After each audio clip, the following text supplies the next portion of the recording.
Magjujuicing na tayo. May apple, may celery, red and green apple, oranges,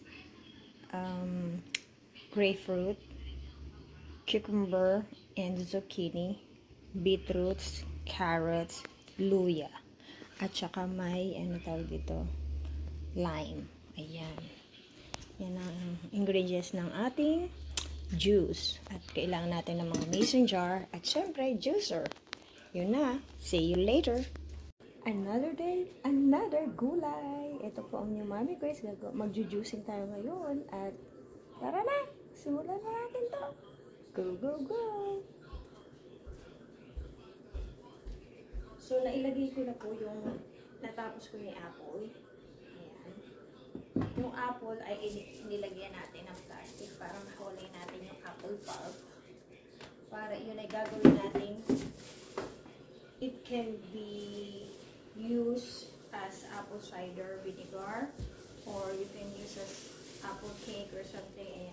Ayan, ano natin yung pulp. Isa-save natin.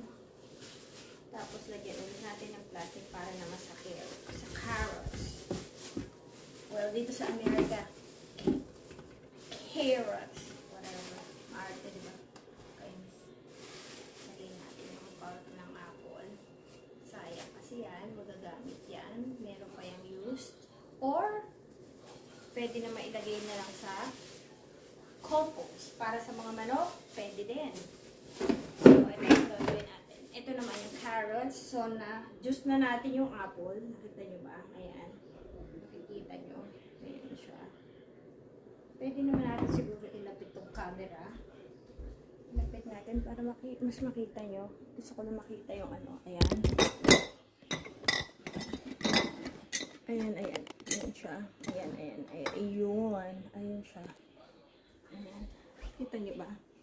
Ayan. O, diba? Ayan. So, ganyan siya. Ito na yung juice ng apple. Kasi healthy to. So, now, ang gagawin naman natin ay juice ng sama-sama lang yan dyan. Ng carrots.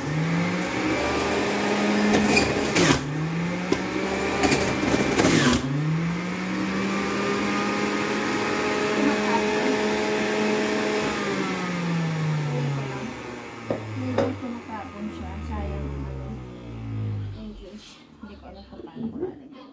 Oh, siguro mas maganda lagyan ko siya na something.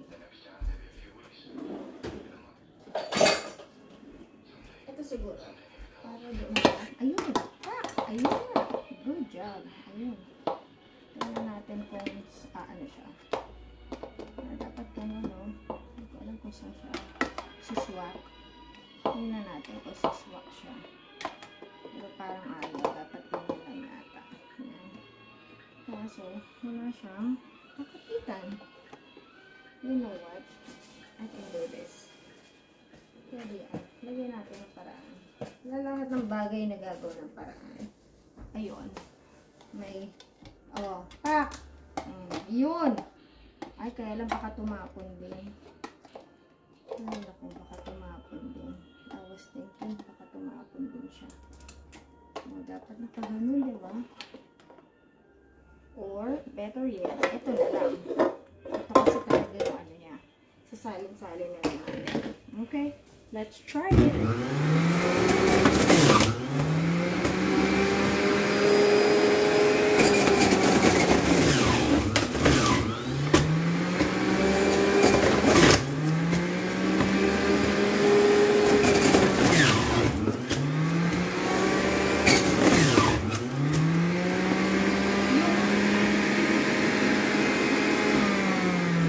Pulp ng carrots pwedeng magamit sa lumpia or pwede mong gawing carrot cakes, carrot muffins. Ayan, para hindi masayang. Ganun ang technique.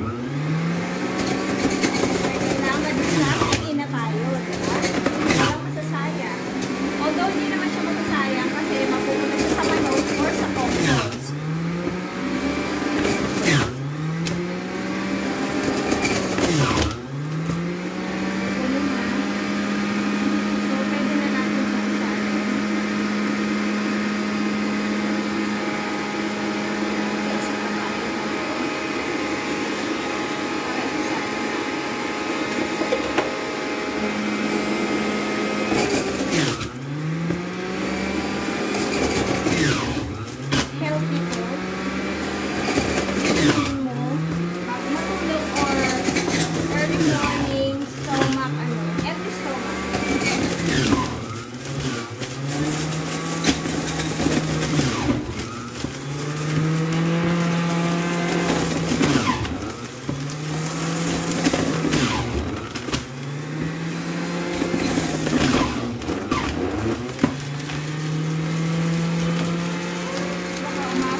siya sa, ayan, ganito po siya kapino pag nakita nyo.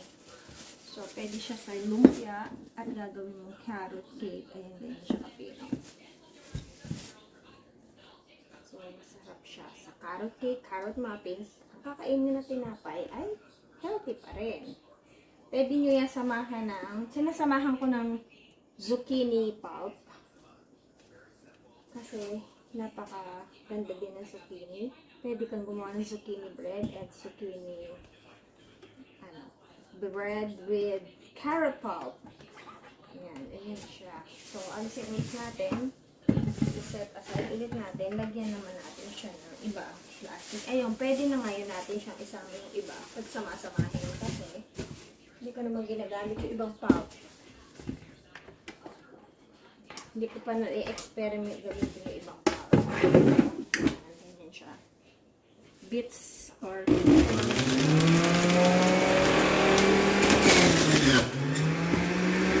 zucchini, iba po ang pagkakaiba. Kung makikita nyo, pero pareho silang squash.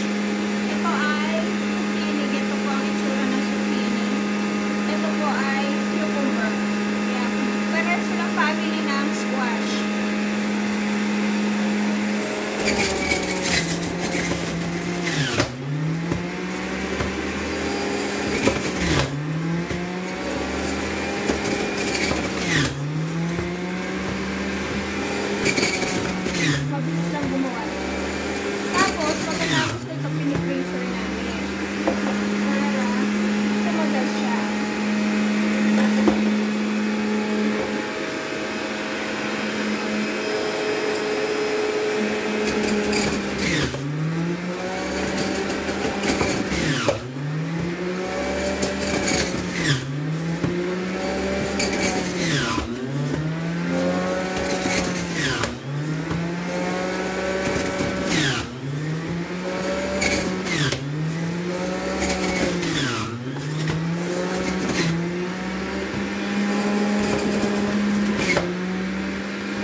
Tsaka kailangan mo po natin agad kasi lalo yung beets, madali siyang kumapit. Dahil red siya, madali siyang magmancha dito sa sa ano. White pa naman tong ano ng tingnan natin kung may strawberry kami sa tayo.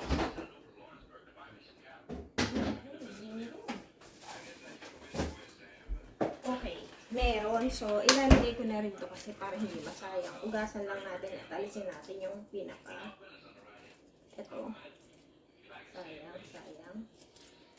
Kesa masayang, diba? Ano pa rin to? Dagdag sa nutrients na matatanda. Diba?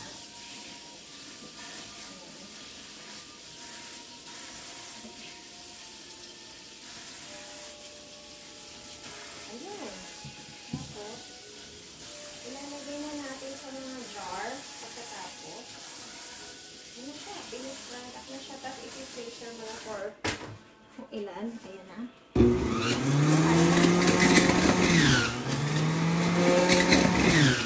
Ay! Tomato. Nakita niyo ba? Tomato.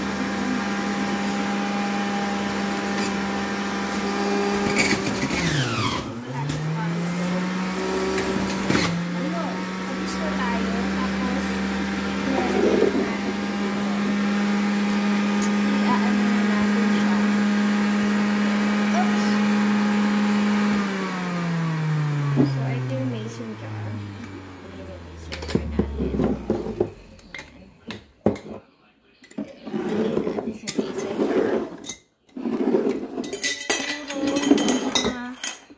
Anim na quarts. Usually, 7 ang nagagawa ko.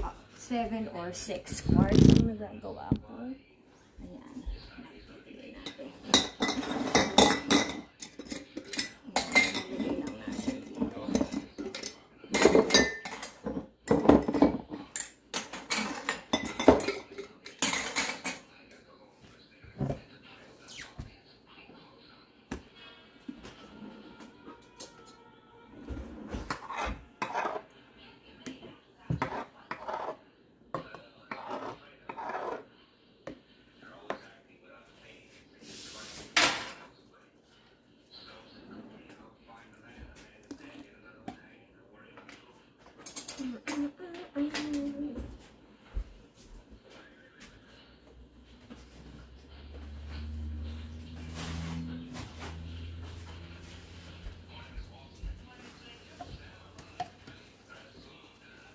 Ito pa rin tayo.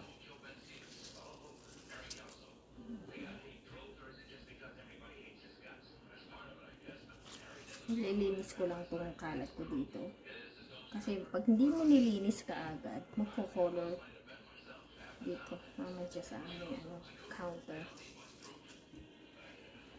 Kailangan natin linis yung kalat. Right away.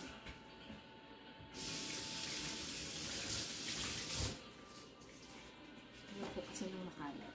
So, linis agad. So, ito yung finished product natin. Hilahin natin. Ayan na siya. Ayan na siya lahat. Tapos, punasan lang natin. Ayoko na